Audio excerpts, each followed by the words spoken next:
والله لا اقول لك. أنا جيت. مرحبا، قرب الشهر الفضيل، قرب شهر رمضان، شهر الخير والبركة. ومثل ما بنعرف كل سنة بشهر رمضان بتنعرض مجموعة من المسلسلات الرمضانية، منها الدرامي ومنها الكوميدي والاجتماعي والأكشن وغيرها كتير. ومثل ما عودناكم بكل سنة بشهر رمضان رح نكون معكم لحتى نتابع سوا المسلسلات الرمضانية ونخبركم عن كل مسلسل بالتفصيل. بداية مع مسلسل خروج نهائي، مسلسل كوميدي درامي بيحكي كل يوم عن قصة جديدة رح ينعرض على قناة المهرية، والمسلسل من بطولة محمد قحطان، خالد الجبري، توفيق الأطرعي، محمد جمال، سمير قحطان، مبروك متاش، نبيل السمع، عبد الكريم الشهر. يعني اللي بعد مسلسل ممر آمن، مسلسل درامي اجتماعي بيحكي عن فكرة التوحيد للمكونات المجتمعية في اليمن. ايش تقصد الكلام ده؟ ايش تقصدي؟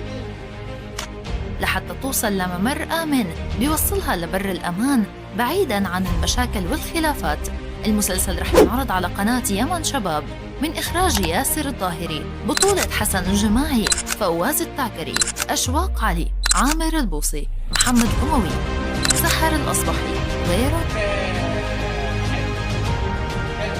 مسلسل لقمة حلال، مسلسل درامي اجتماعي بيحتوي بعض الأكشن والتشويق. بتدور أحداث المسلسل ضمن إطار درامي اجتماعي بيسرد بعض القضايا الاجتماعية والإنسانية يلي بتمس الواقع اليمني، وبيسلط الضوء على العادات والتقاليد اليمنية. بيحاول إيصال رسالة تحفيزية للشباب اليمني ليتغلبوا على التحديات والصعوبات اللي بتواجههم بحياتهم. أكبر عليك.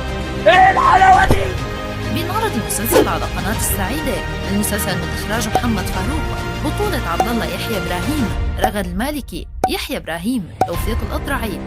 خليها على الله، خليها على الله. مسلسل قرية الوعل، مسلسل درامي بيحتوي أكشن وتشويق. بتدور أحداث المسلسل بإطار ملحمي درامي حول قصة تاريخية يمنية لقرية بأطراف دولة اليمن. قرية بدائية بتشهد العديد من الحروب والمعارك ما بين أهل القرية وبعض الدخلاء يلي بيحاولوا يستولوا على القرية لأغراض مادية وحضارية. رح ينعرض المسلسل على قناة الجمهورية، والمسلسل من إخراج معتز حسام، بطولة مروان الزرقاء، عبد الله الكميني، نبيل حزام، قاسم عمر، بكار بشراحيل، مروة خالد، محمد أبدان، سالي فؤاد،